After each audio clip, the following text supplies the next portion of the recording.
3 True Prison Horror Stories. Story 1. The Cell That Never Sleeps.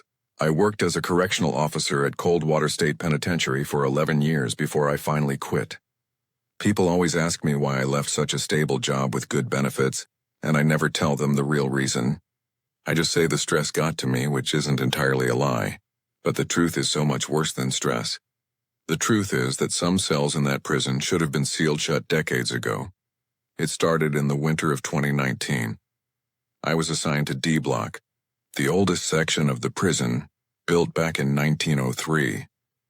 The place had a reputation among the guards. Nobody wanted to work there, especially the night shift.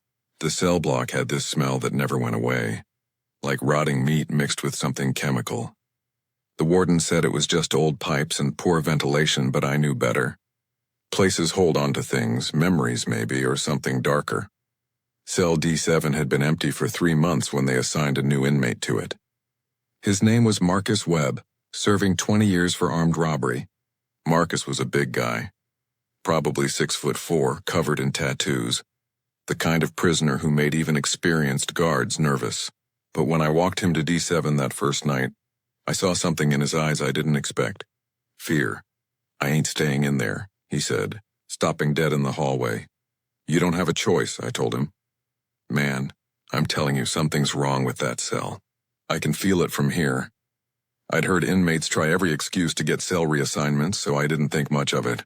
I put him in D7 and locked the door. He stood there, not moving, just staring at the back wall. I did my rounds and came back an hour later. He was in the exact same position. "You planning to stand there all night?" I asked. Marcus didn't look at me. "It's watching me." "What's watching you?" "I don't know. But it hasn't stopped since you locked that door." I looked into the cell. There was nothing there except a bed, a toilet, and Marcus. Standard issue everything. But I'd be lying if I said the cell didn't feel different from the others. The temperature seemed wrong, colder than it should be. And the shadows in the back corner looked too dark, even for a poorly lit cell. That night, around 2 in the morning, the screaming started. I was at the guard station when I heard it. This horrible raw sound that made my skin crawl. I grabbed my flashlight and ran toward the noise. It was coming from D7. Marcus was pressed against the bars, his face twisted in terror. "Get me out. Get me the fuck out of here." "What's wrong?" It touched me. Something touched my leg while I was lying down. I shined my flashlight into the cell. Nothing. But Marcus had scratches running down his left calf, 3 deep lines that were bleeding through his orange jumpsuit.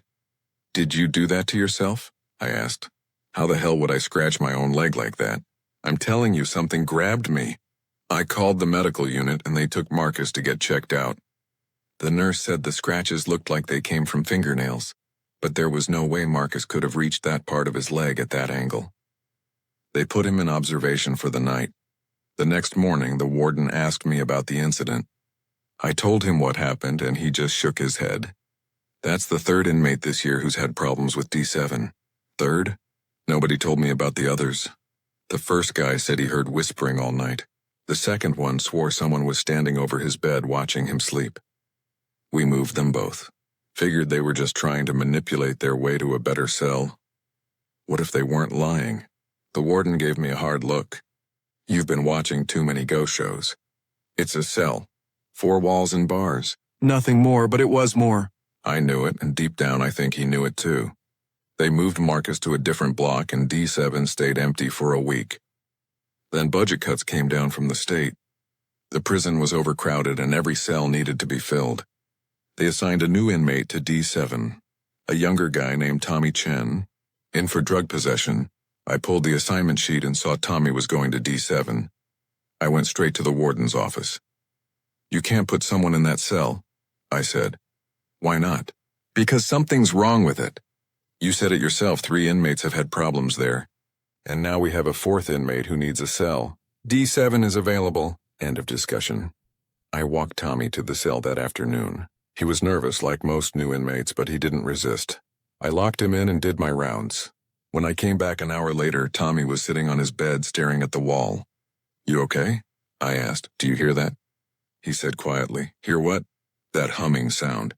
It's been going on since you left." I listened. I didn't hear anything at first, but then I caught it. a low, almost subsonic hum that seemed to come from inside the walls. It made my teeth ache. It's probably the heating system, I said, not believing my own words. No, Tommy said, still staring at the wall. It's singing to me. That night I stayed close to D Block. Something felt off. Around midnight I heard Tommy talking. I walked over to his cell and found him having a conversation with the back corner. "Tommy, who are you talking to?" He turned to look at me and his eyes were wrong. The pupils were too dilated and there was this strange smile on his face. "He wants to show me something," Tommy said. "Who wants to show you something?" "The man in the wall. He says there's a way out. He says I just have to listen." I called for backup and had Tommy moved to medical immediately. The psychiatrist diagnosed him with acute psychosis and had him transferred to a mental health facility the next day. But I'd seen Tommy's intake report. No history of mental illness. No drug use in his system. He'd been completely normal until he spent 6 hours in D7. After Tommy, I started asking around. The older guards told me stories.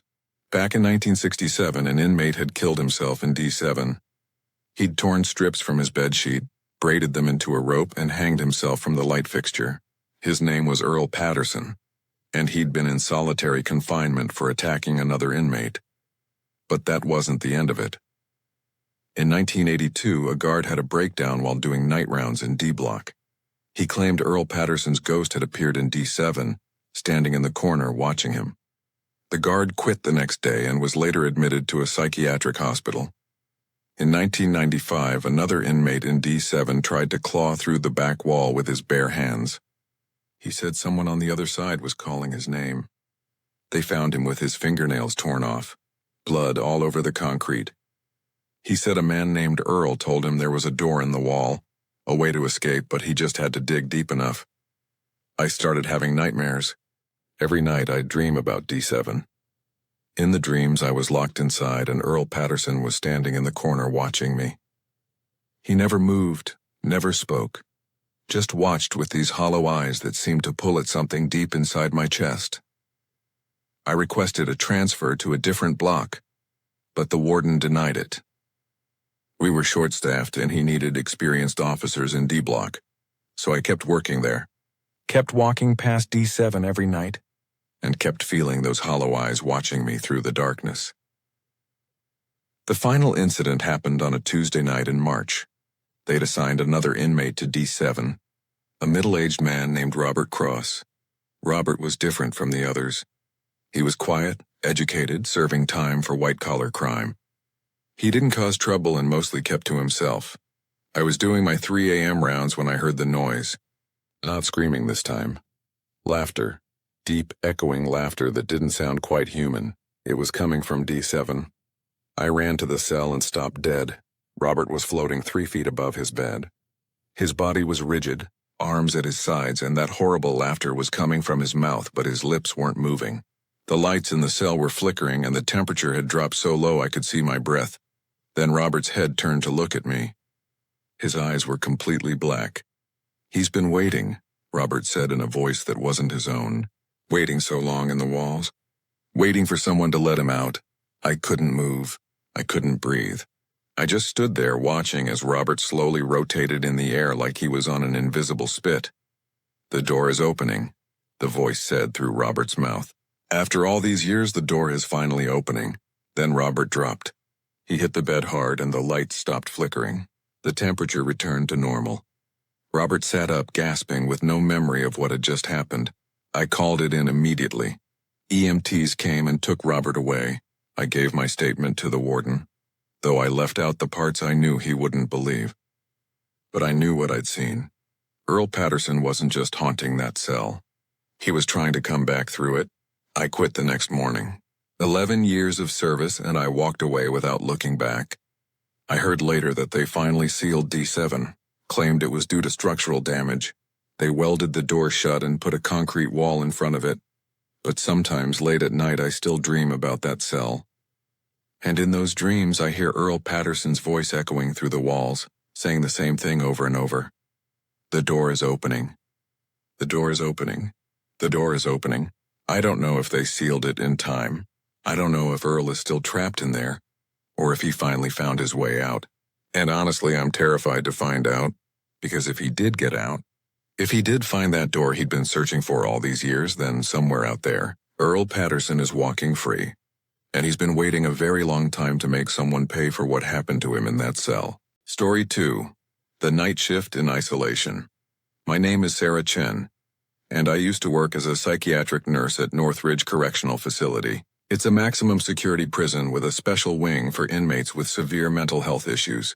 I took the job because it paid better than the hospital work I'd been doing, and I told myself I could handle it. I'd worked in psychiatric wards before. I'd dealt with violent patients, with people in crisis, with every kind of mental illness you could imagine, but nothing prepared me for Isolation Wing C. The Isolation Wing was where they kept the most dangerous mentally ill inmates. These were men who'd committed horrible crimes and then proven too unstable for general population. Some were paranoid schizophrenics, some were psychopaths, some were just broken in ways I'd never seen before. The wing had 12 cells, each one designed to minimize contact with guards and other inmates. Meals were delivered through a slot. Recreation time was alone in a small caged area. The inmates could go weeks without seeing another human face up close. It was necessary for security, they said, but it did something to people. Isolation breaks the human mind in ways that can't be fixed. I worked the night shift, 11 p.m. to 7 a.m. It was just me and one guard, Officer Davis, watching over 12 inmates. The first few nights were quiet. I did my rounds, checked vitals through the cell door slots, and distributed medication. The inmates mostly slept, or at least pretended to. But on my fourth night, I met Patient 7. That's what we called him, Patient 7, because he refused to tell anyone his real name. His file said he'd been convicted of multiple murders, though the details were sealed. He'd been in the facility for 6 years, all of it in isolation. The notes in his chart were disturbing. Previous nurses had reported that he would stare at them for hours without blinking. He never slept, at least not when anyone was watching. And he spoke in riddles that seemed designed to get under your skin. I first spoke to him around 2 a.m. when I was doing medication rounds. I opened the slot in his door and found him standing right there, his face inches from the opening. I jumped back, my heart racing. "You're new," he said. His voice was soft, almost gentle, which somehow made it worse. "I'm Nurse Chen. I have your medication." "I don't need medication. I'm not sick." The doctor disagrees. "Are you going to take it, or do I need to note a refusal?" He smiled. His teeth were perfectly white, perfectly straight. "I'll take it. But first, answer a question for me. That's not how this works. Do you believe in evil, Nurse Chen? Real evil, not just mental illness or chemical imbalances. Do you believe some people are born wrong?" I pushed the medication cup through the slot. "Take your pills." He took them, swallowed them dry, and opened his mouth to show me they were gone. Then he leaned close to the opening again. "You should ask Officer Davis about cell 8, he whispered. "Ask him why nobody's been in that cell for 3 years. I closed the slot and moved on, but his words stuck with me. When I got back to the nurses' station, I checked the assignment board. Cell 8 was listed as Maintenance Do Not Assign. "Hey, Davis," I said to the guard. "What's wrong with cell 8? Davis looked up from his phone and his expression changed. "Who told you about that?" "Patient 7 mentioned it. Said nobody's been in there for 3 years. That guy's crazy. Don't listen to anything he says." "But what's actually wrong with the cell?" Davis was quiet for a long moment. Then he sighed. 3 years ago, we had an inmate in cell 8. Guy named Malcolm Rivers. He was schizophrenic, really far gone. He kept saying there was something in his cell with him. Something that came out of the walls at night. That's a pretty common delusion. Yeah, that's what we thought. But then Malcolm stopped eating. Just completely refused food. He said the thing in his cell was feeding on him instead, draining him somehow. He lost 60 pounds in 2 months. The doctors couldn't figure out what was wrong with him. All his tests came back normal. What happened to him? One night, Malcolm started screaming. I ran to his cell and found him pressed against the door trying to get out. He was screaming about the shadow man, saying it was coming for him. I called for backup, but before anyone else got there, Malcolm just stopped, dropped dead right there. What was the cause of death? Heart failure, officially. But Malcolm was only 32 years old, and he'd been healthy before the weight loss. The doctor who did the autopsy told me, off the record, that Malcolm's heart looked like it belonged to a 90-year-old. Like something had aged it decades in just a few months. I felt cold. And you think it was the cell? I think that cell does something to people. After Malcolm died, we put another inmate in there. He lasted 2 days before he tried to hang himself. Said he couldn't stand the whispering anymore, so the warden ordered it sealed. It's been empty ever since. That night, I couldn't stop thinking about Cell 8. Around 4 a.m., when Davis went to do a perimeter check, I found myself walking toward it. I told myself I was just curious, that I didn't actually believe in haunted cells. But my hands were shaking as I approached the door. The cell looked normal from outside. Just a steel door with a slot and a small window. I looked through the window and saw a standard isolation cell. Bed, toilet, sink, nothing unusual. But as I stood there, I started to feel strange. The air around the door was colder than it should be. And I could hear something, just barely. A sound like breathing, but not quite. It was rhythmic, steady, like something sleeping. It knows you're listening. I spun around. Patient 7 was at his cell door, watching me through the window. How did you... We all hear it, he said. Every night. It breathes in cell 8. It's been breathing in there for years. You're trying to scare me, and I'm trying to warn you. Don't go in that cell, Nurse Chen. No matter what they tell you, no matter what happens, don't ever go inside cell 8. I went back to the nurse's station, my heart pounding. Davis returned from his rounds, and I didn't mention what had happened. I just focused on getting through the rest of my shift. But things got worse. Over the next few weeks, the inmates in Isolation Wing C started deteriorating. Patient 3 stopped speaking entirely, just sat in his cell rocking back and forth. Patient 9 tried to scratch his eyes out, saying he didn't want to see it anymore. Patient 12 developed stigmata-like wounds on his hands and feet that doctors couldn't explain. And Patient 7 kept watching me, smiling that terrible smile. It's getting stronger, he told me one night. Can't you feel it? The thing in cell 8 is waking up. There's nothing in cell 8. Then why do you check on it every night? Why do you stand outside that door listening to it breathe? He was right. I had started checking on cell 8 during my rounds. I couldn't help myself. And every night the breathing sound got louder. Sometimes I thought I could see movement through the window. Shadows shifting in the darkness. But whenever I looked directly at it, there was nothing there. The breaking point came on a Friday night in November. I was doing my midnight rounds when I heard screaming from multiple cells. I ran toward the noise and found half the inmates in Isolation Wing C pressed against their doors, all screaming the same thing. It's out! It's out! The Shadow Man is out. I looked down the corridor toward cell 8. The door was closed, locked exactly as it should be. But as I watched, the lights started flickering. One by one from cell 8 toward where I stood, each fluorescent tube burst in a shower of sparks. Then I saw it. There was something in the hallway. Not a person exactly, more like a human-shaped absence of light, a darkness so complete it hurt to look at. It moved wrong, flowing rather than walking, and it was heading straight toward me. I couldn't move. I couldn't breathe. The Shadow Man glided closer, and I felt cold radiating from it like I was standing in front of an open freezer. As it got closer, I started to hear voices. Hundreds of voices, all whispering at once, saying things I couldn't quite understand. The Shadow Man stopped right in front of me. I could feel it looking at me, though it had no eyes. And then it reached out with something that might have been a hand. That's when the alarm went off. Davis had hit the panic button from the guard station. The emergency lights came on, bright white and harsh, and the Shadow Man was gone. Just gone like it had never been there. They found me on the floor unconscious. I'd been without a pulse for almost 3 minutes. The EMTs revived me, but I don't remember anything after the Shadow Man reached for me. I woke up in the hospital 2 days later. I quit as soon as I was released. I didn't go back for my things. I didn't even pick up my last paycheck. I just left and never went back. But Patient 7's words stayed with me. Before I lost consciousness that night, in the split second before the Shadow Man touched me, I heard him laughing from his cell, and I heard what he said. Now you're marked. Now you belong to it too.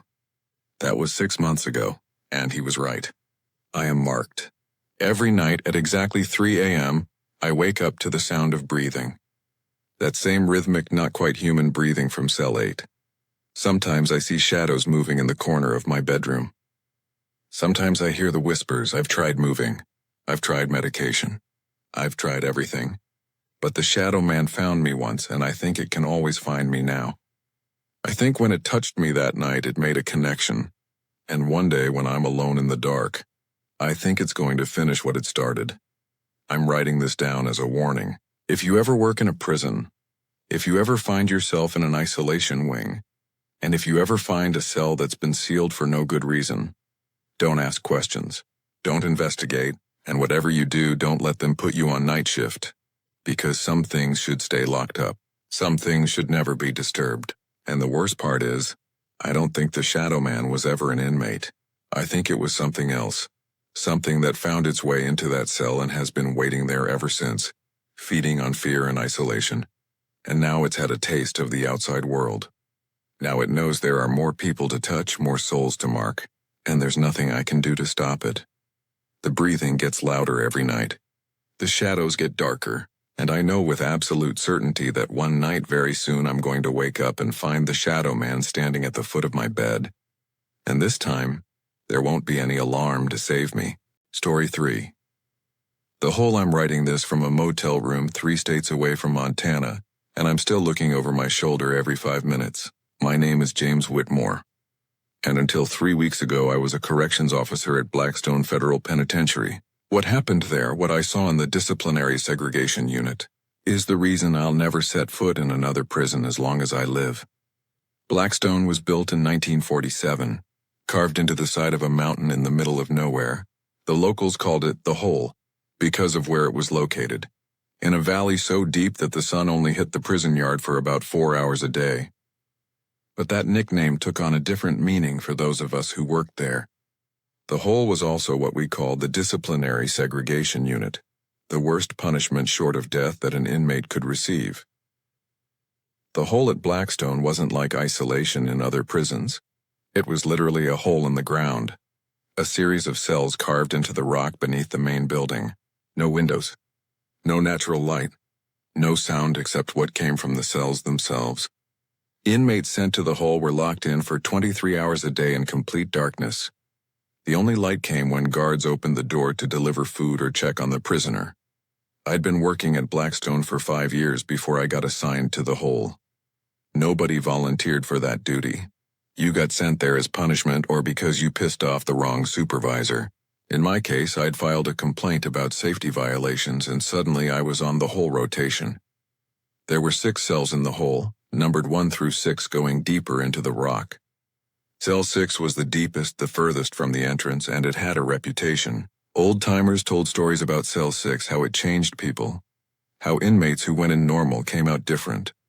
Some said it was the isolation, the complete sensory deprivation. Others said there was something wrong with that cell, something that had nothing to do with psychology. When I started my first shift in the hole, the supervising officer, a grizzled old guy named Morton, pulled me aside. "You're going to hear things down here," he said. "Ignore them. The inmates will scream, cry, beg, threaten. You'll hear voices that sound like they're coming from empty cells. You'll hear scratching in the walls. None of it's real. It's just the dark playing tricks." "What about Cell 6? I asked. "I've heard stories." Morton's face went dark. "Cell 6 is just a cell. But if an inmate in there asks you for anything at all, you refuse. You don't talk to them. You don't look at them longer than necessary. You just do your job and get out." "Why? What's different about Cell 6? "Because the last guard who spent too much time talking to an inmate in Cell 6 ended up hanging himself in his garage 3 weeks later. And before he died, he told his wife that the man from Cell 6 was visiting him at night, telling him things, teaching him things. They found notebooks in his garage filled with writing, pages and pages of it. But it wasn't in any language anyone could identify. I thought Morton was trying to scare me, some kind of hazing ritual for new guards in the hole. But I saw the look in his eyes, and I knew he believed every word he was saying. My first few days were rough but manageable. The isolation was intense. The darkness was oppressive. And yes, I heard things, screaming mostly, sometimes crying. Cell 3 had an inmate who spent hours each day talking to himself, having full conversations with people who weren't there. But Cell 6 was quiet. Too quiet. On my 4th day, they brought in a new prisoner for Cell 6. His name was Vincent Marrow, though everyone called him Prophet. He was in his 50s, thin and gray, with eyes that looked like they'd seen too much. He'd been in general population for 3 years before he attacked another inmate. Beat the guy nearly to death for reasons he refused to explain. That bought him 90 days in the hole. I walked him down to Cell 6. The other inmates were screaming and banging on their doors as we passed, standard behavior when someone new came in. But Prophet just walked calmly, like he was taking a stroll through a park. When we got to Cell 6, he stopped and turned to look at me. "This is the one, isn't it? This is the deep cell. Get inside," I said. He smiled. "I asked for this cell specifically." "Did you know that?" "I told them I wanted Cell 6 and they gave it to me." "Why would you want to be here?" "Because this is where the door is. This is where the wall is thinnest. This is where I can finally hear them clearly." I pushed him into the cell and locked the door. Through the small window, I saw him sit down on the floor in the middle of the cell, cross-legged, perfectly still. He didn't move for the rest of my shift. Over the next week, Prophet remained eerily calm. While other inmates screamed and raged against their confinement, Prophet just sat in the center of his cell, perfectly still, for hours on end. I started to check on him more frequently than I should have, just to make sure he was still alive. Sometimes I'd find him awake, staring at the back wall of his cell. Other times he'd be asleep, but he slept sitting up, head bowed like he was praying. On day 9, Prophet spoke to me for the first time since his arrival. "Can you hear them, Officer Whitmore?" I stopped at his cell door. "Hear who?" "The ones in the rock. They're singing. They've been singing for thousands of years, but nobody listens anymore. This place was built on top of them, did you know that? The men who carved this prison into the mountain, they knew. They heard the singing and it drove 12 of them mad. 4 committed suicide before the prison was even finished. That's enough, Prophet.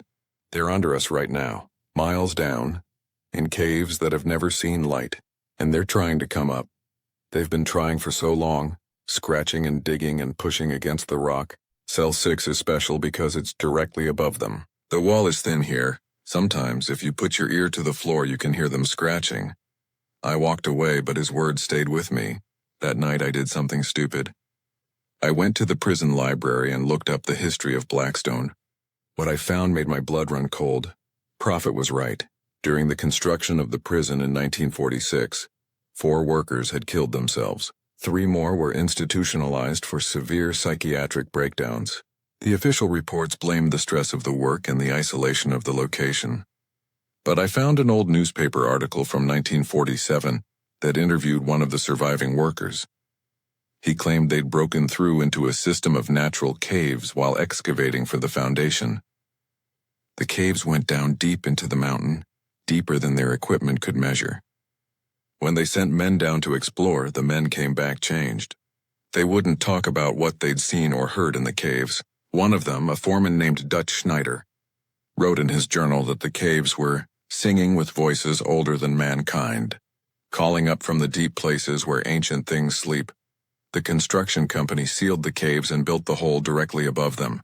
Whether that was intentional or just unfortunate placement, I'll never know. I didn't sleep well that night. I kept thinking about Prophet sitting in Cell 6 right above those sealed caves, listening to something the rest of us couldn't hear.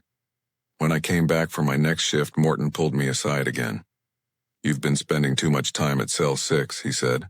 "I'm just doing my rounds." "You're doing more than rounds. I've been watching the camera feeds. You stand outside that cell for minutes at a time. That's exactly what the last guard did. Prophet's different from the other inmates. He's calm. He doesn't cause trouble. That's what makes him dangerous. The quiet ones in Cell 6 are the worst. They're not quiet because they're accepting their punishment. They're quiet because they're listening. And once you start listening too, once you start hearing what they hear, you're done." "You really believe that?" "I believe that something is wrong with Cell 6. I believe that it does something to people, guards, and inmates alike. And I believe you need to request a transfer out of the hole before it's too late." I should have listened to Morton. God, I should have listened. That night around 2 a.m. the screaming started, but it wasn't coming from the inmates. It was coming from the walls themselves. A sound like metal scraping against rock echoing up from somewhere deep below. All the inmates went silent listening to the noise. It went on for maybe 5 minutes, then stopped as suddenly as it began. I walked down to cell 6. Prophet was standing at his door, his face pressed against the window. "They're excited tonight," he said. "They know someone's listening. They know they're not alone anymore. What's making that noise? Them. They're close now, so close. Just a little more digging, and they'll break through. And when they do, when they finally push through the rock, this whole prison is going to learn what's been sleeping under us all these years. You're insane. Maybe. Or maybe I'm the only one who's truly sane. Maybe I'm the only one brave enough to face what's coming. Would you like to know what they look like, Officer Whitmore? Would you like to know what waits in the deep places?" "Stop talking." "They're tall and thin, stretched out like shadows. No faces, just smooth darkness where faces should be, and they move like water, flowing through the rock, seeping up through the cracks. They've been trapped down there so long, Officer Whitmore, trapped and forgotten. But they remember. They remember when they walked under the sun before mankind, before anything you'd recognize as life. They remember, and they're angry." I walked away, my hands shaking. But I could hear Prophet laughing behind me. A sound that echoed off the stone walls and seemed to come from everywhere at once. The next day, I requested a transfer out of the hole. Morton approved it immediately, and I thought that was the end of it.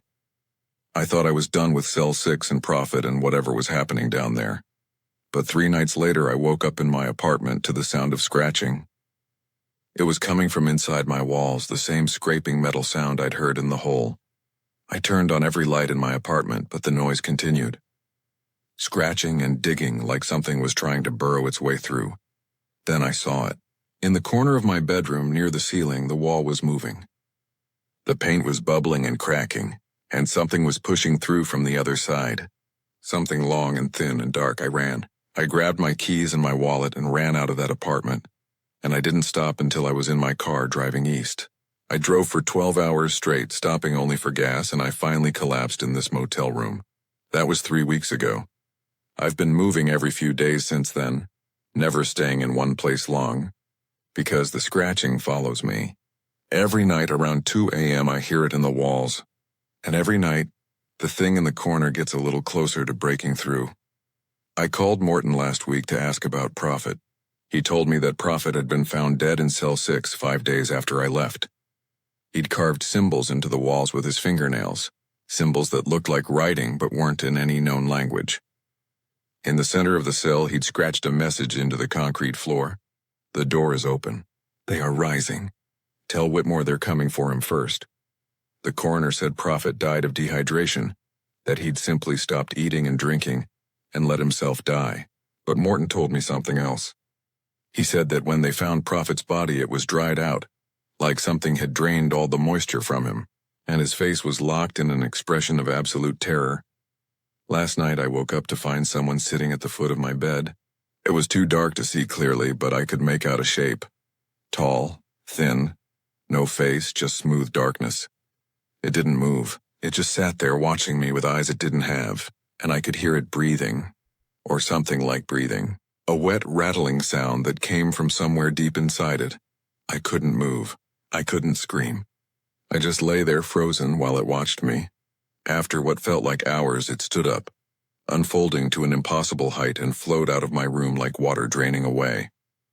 I'm writing this as a warning. If you ever find yourself in a prison with a cell that has a bad reputation, a cell that guards whisper about, don't ignore those warnings. Don't spend time near it. Don't talk to the inmates inside. And if you start hearing sounds from below, if you start seeing things in the corners of your vision, get out. Get as far away as you can and don't look back, because Prophet was right. They were waiting down there, under the prison, in caves that go deeper than anyone can measure, and Cell 6 was built right on top of them like a doorway. For decades, those things have been scratching and digging and pushing against the rock, trying to find a way up. And I think Prophet helped them. I think he opened something down there, something that can't be closed. I've been doing research trying to understand what's happening to me. I found references to similar caves all over the world, Places where ancient people left warnings carved into stone. Don't dig here.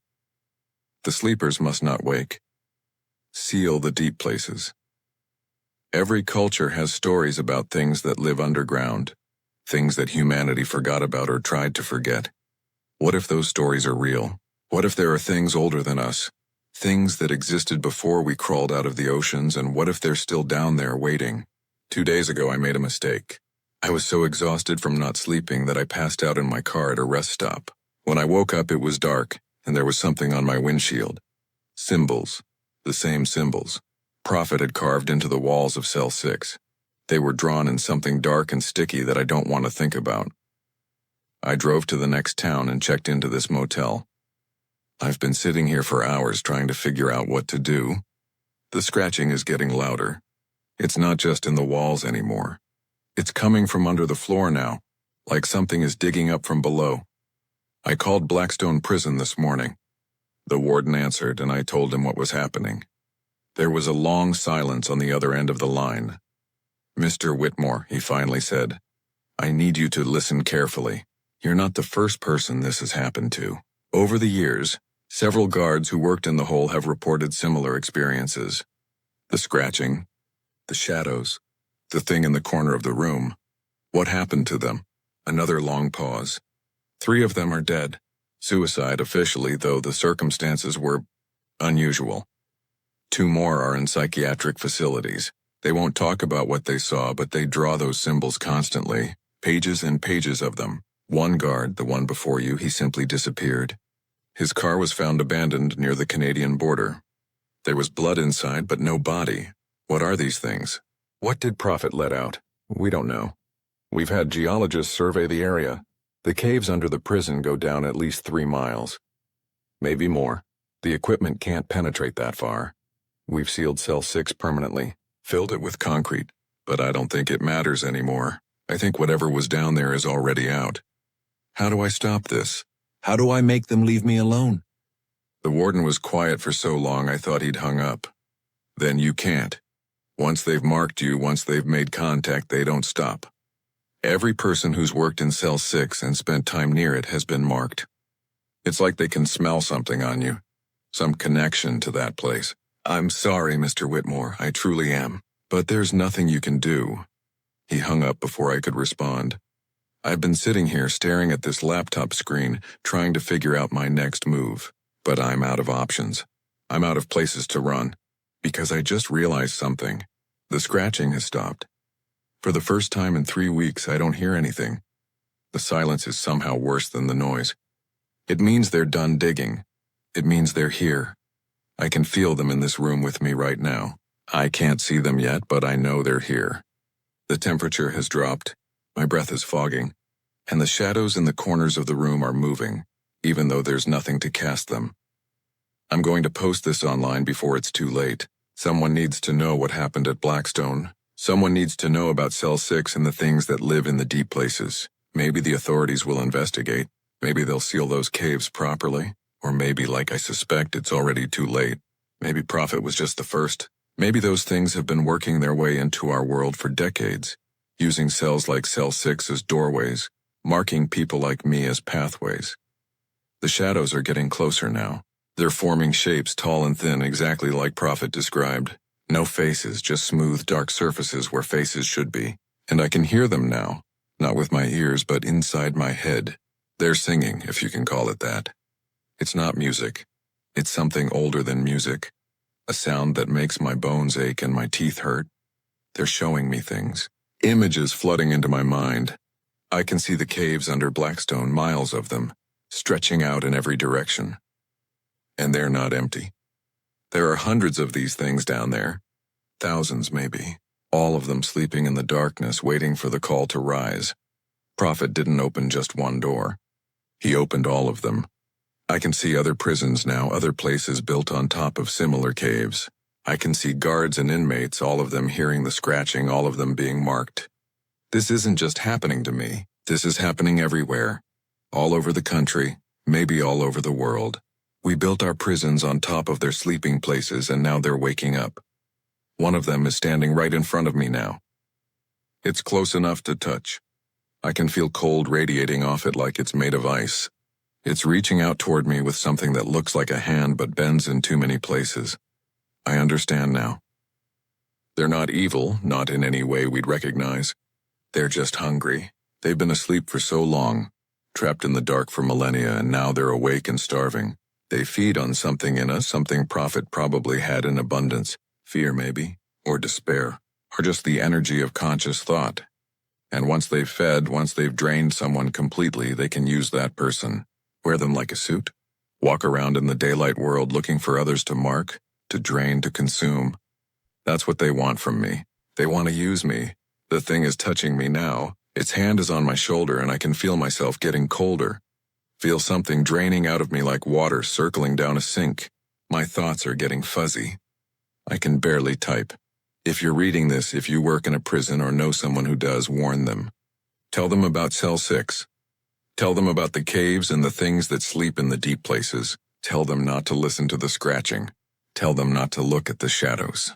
And if they've already been marked, if they're already hearing the sounds and seeing the shapes in the corners, tell them I'm sorry. Tell them there's no escape. Tell them to make peace with whatever they believe in. Because the things from the deep places are patient. They've waited millions of years. They can wait a little longer, but not much longer. The scratching has started again, but it's not in the walls anymore. It's inside my head now, getting louder and louder, drowning out everything else. I can see more of them now. The room is full of them. Tall shadows that flow and shift. All of them reaching toward me with their two long arms. I can feel myself disappearing, not dying exactly, fading. Like I'm being erased one piece at a time while something else fills in the empty spaces. My name is James Whitmore. I was a corrections officer at Blackstone Federal Penitentiary. I worked in the hole. I spent too much time near Cell 6, and now I'm going to become one of them. If you see me walking around after this, if you run into someone who looks like me but seems wrong somehow, don't talk to them. Don't look them in the eye. Just walk away and don't look back. Because it won't really be me anymore. The shadows are closing in now. I can't see the laptop screen clearly. My fingers are so cold I can barely type.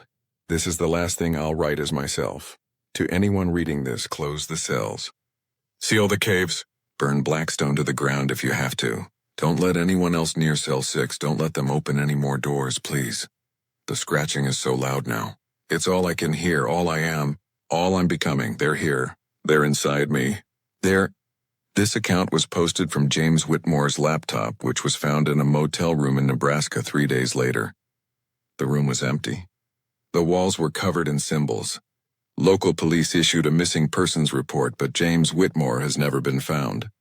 6 months after this account was posted, Blackstone Federal Penitentiary was closed due to structural concerns. The official explanation was problems with the foundation. The isolation wing, including the sealed Cell 6, was filled with concrete and rebar, but construction workers on the project reported hearing sounds coming from deep in the rock. Scratching sounds. And singing. The project was completed ahead of schedule, and no worker would explain why they were so eager to finish and leave. Cell 6 remains sealed, but in prisons across the country, guards working night shifts in isolation wings have begun reporting similar experiences. Scratching in the walls, shadows that move independently, and inmates who sit perfectly still in the darkness, listening to something the rest of us can't hear, something that's been waiting in the deep places since long before humans walked the earth, something that's finally learning how to reach the surface, and how to wear our faces,